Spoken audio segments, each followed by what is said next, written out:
허락하신 하나님의 말씀은 이사야서 51장 9절로 16절까지 말씀입니다.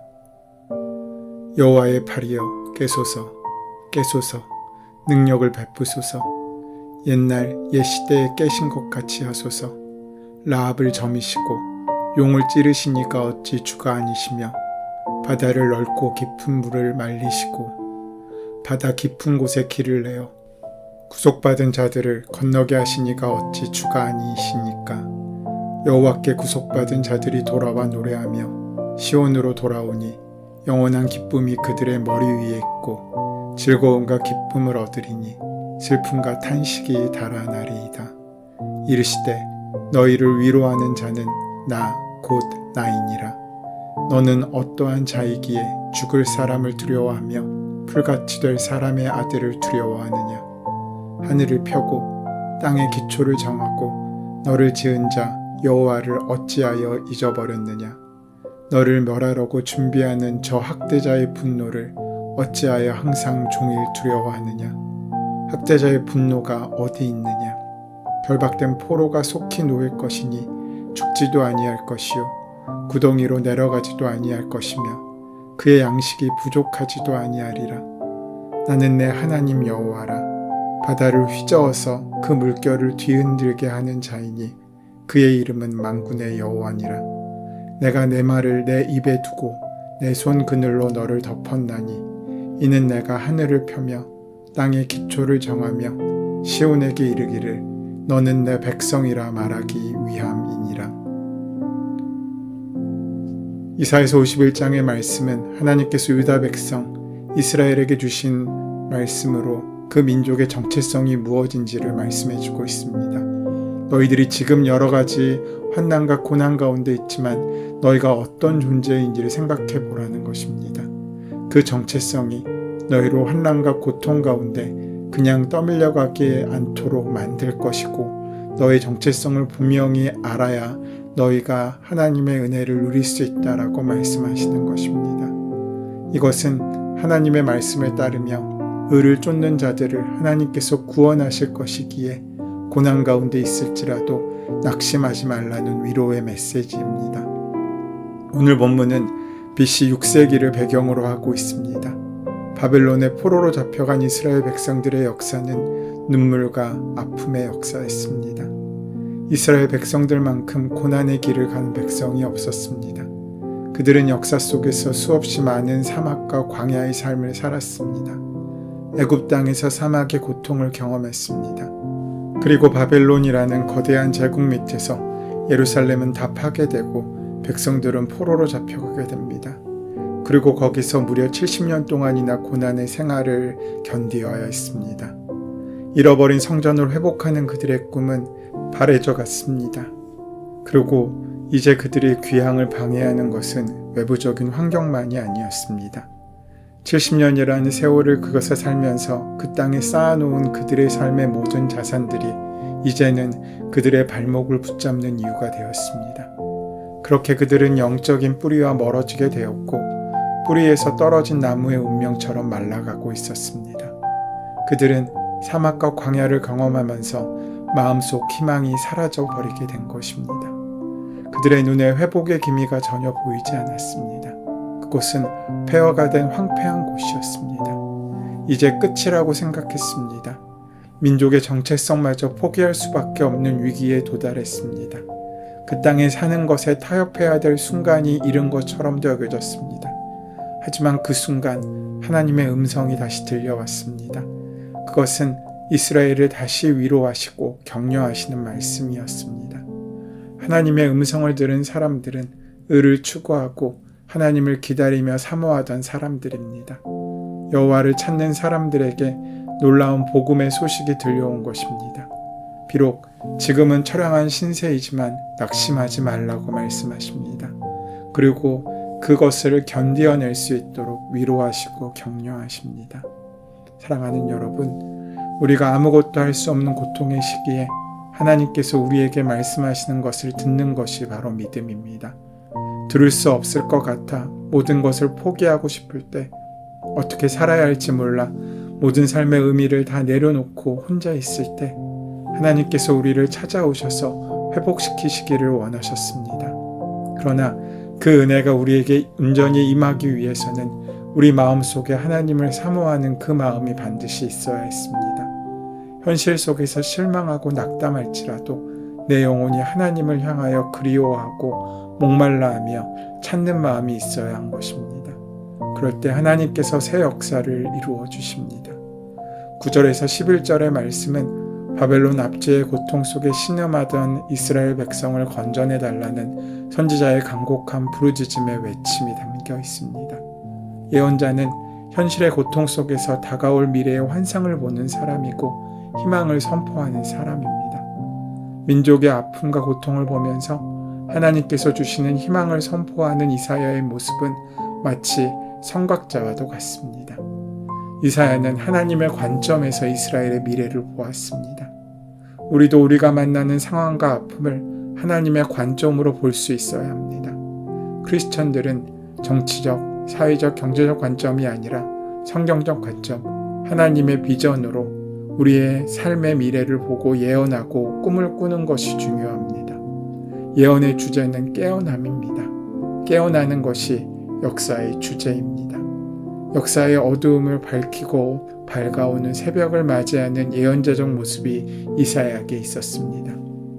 이사야는 두 가지로 깨어남에 대한 이야기를 합니다. 첫 번째로 하나님을 향해 깨어나라고 합니다. 그리고 두 번째로 이스라엘 백성을 향해 깨어나라고 합니다. 9절 말씀입니다. 깨어나십시오. 깨어나십시오. 힘으로 무장하십시오. 여호와의 팔이여, 옛날 옛적에 그랬던 것처럼 깨어나십시오. 라합을 갈기갈기 찢고 바다 괴물을 찌르신 분이 주가 아니십니까? 이사야는 하나님께서 이스라엘 백성을 애굽의 포로 생활에서 건져주셨던 과거를 기억하며 이 말씀을 하고 있습니다. 우리가 하나님을 향해 깨어나라고 말하는 것은 굉장히 무례한 표현처럼 들립니다. 하지만 그것을 기도로 살펴본다면 그것은 하나님께 간절하고 절박하게 기도하는 절규의 기도가 됩니다. 하나님 일어나십시오.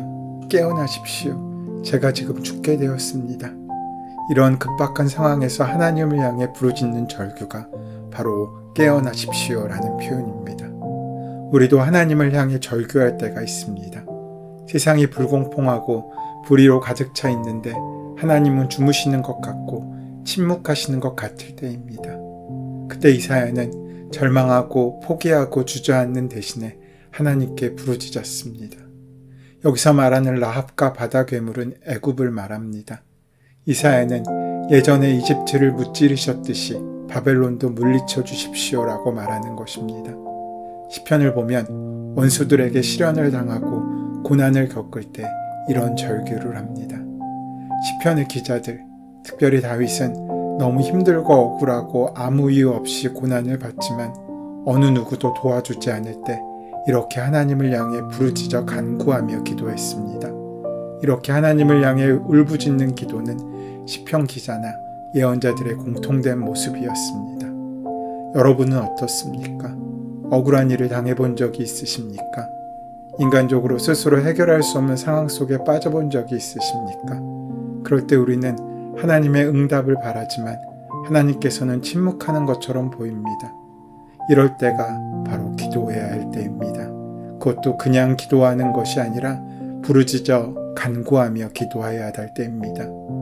여러분의 절규의 기도를 하나님께 드리면, 몸부림을 치면, 통곡을 하면 하나님께서도 간절히 깊이 더 신속하게 우리에게 응답하심을 우리는 경험할 수 있습니다.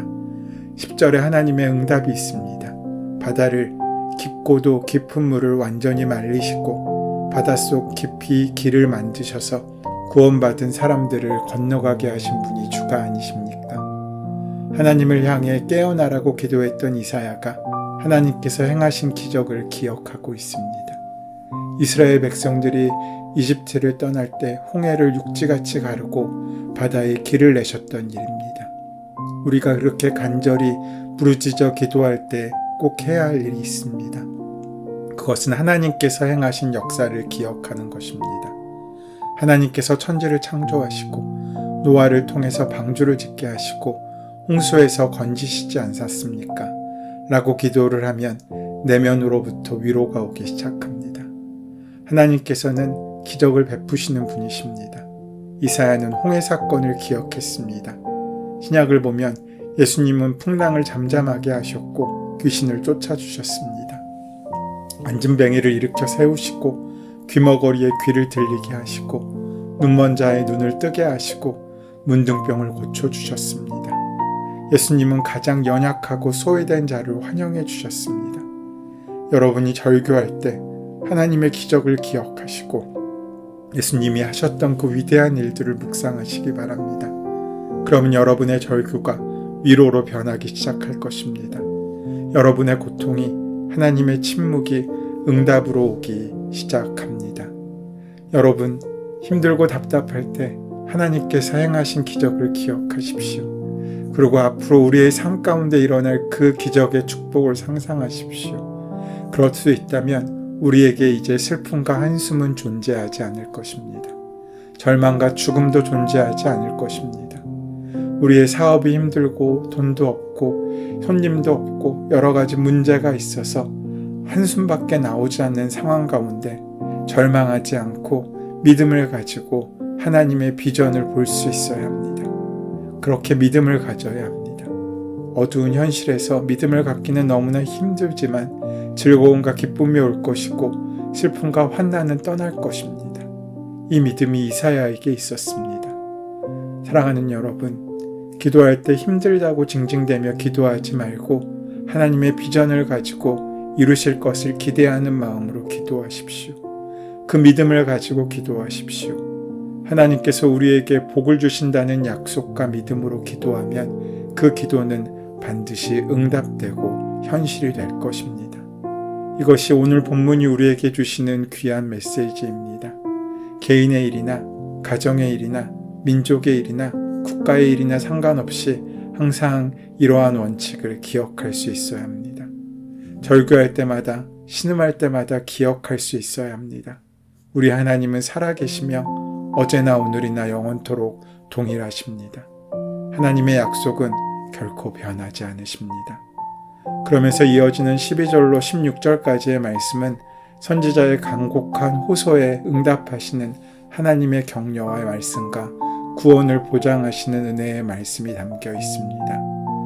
이스라엘이 포로된 상황이 아무리 힘들고 고통스럽고 두려울지라도 결코 위축되지 말고 믿음으로 하나님을 바라볼 수 있도록 주님께서는 위로하고 계십니다. 바벨론의 세력이 아무리 막강해도 하나님의 시각에서 보면 그들은 무기력한 존재에 지나지 않습니다. 이스라엘을 회복시키실 분은 바다를 휘저어서 그 물결을 뒤흔들게 할 수 있는 분, 땅의 기초를 정하신 분, 바로 만군의 여호와이심을 스스로 밝히고 계십니다. 사랑하는 여러분, 현재 이스라엘 백성이 포로된 상태처럼 누군가에게 무엇인가에 눌려 있다면 우리의 시선을 주님께 고정시킬 수 있어야 합니다. 누구에게 무엇인가에 억압되어 있다면 그 억압의 실체를 주님께 내어드리고 주님의 백성된 신분으로 우리가 주님만을 경외하며 살아갈 수 있기를 주님께서 원하십니다. 하나님은 우리를 내 백성이라 부르십니다. 이 사실을 우리는 잊지 말아야 합니다. 그 하나님께서 우리를 백성이라고 부르시는 그 말씀에 순종하며 상황이 원하든 원치 않든 살아있는 동안 이러한 고백이 우리에게 있고 이러한 고백이 믿음으로 완성되게 될 때 우리의 가는 길은 우리가 고백하고 믿음으로 선포한 대로 이루어질 것입니다. 어려움을 만날 때마다 박탈감과 슬픔 속에 잠겨있기보다는 도리어 하나님께 예배하며 하나님께 우리의 마음과 시선을 고정할 수 있어야 합니다. 그리하여 우리를 찾아오는 절망과 아픔의 문제를 아주 사소한 것으로 만들어 버리시는 하나님께 나아갈 수 있게 되기를 바라야 할 것입니다. 그러면 반드시 하나님께서 우리를 찾아와 주시고 만나 주시며 한 번도 경험하지 못했던 하나님의 선하심을 경험하게 하실 것입니다. 그것이 바로 하나님의 백성만이 누리는 특권이고 비밀입니다. 이러한 귀한 특권과 하나님의 비밀의 신비한 삶을 살아가는 우리의 하루가 되시기를 소원하고 축원합니다. 은혜의 주님, 흔들리는 세상 가운데서 변치 않는 주님의 약속을 붙잡습니다. 약속의 말씀을 귀하게 기억하며 살아가게 하여 주셔서 우리의 삶에 어려움이 닥쳐와도 주님과 함께하는 평안을 누리는 복된 삶의 은혜를 우리가 살아갈 수 있도록 인도하시고 함께하여 주시옵소서. 예수님의 이름으로 기도드립니다. 아멘. 이제 오늘 이 아침 우리에게 허락하신 오늘 본문의 말씀이 지금 우리에게 말씀하고자 원하시는 주님의 말씀으로 만나질 수 있도록 본문의 말씀을 깊이 묵상하시고 함께 기도하는 시간 가지도록 하겠습니다. 함께 기도합니다.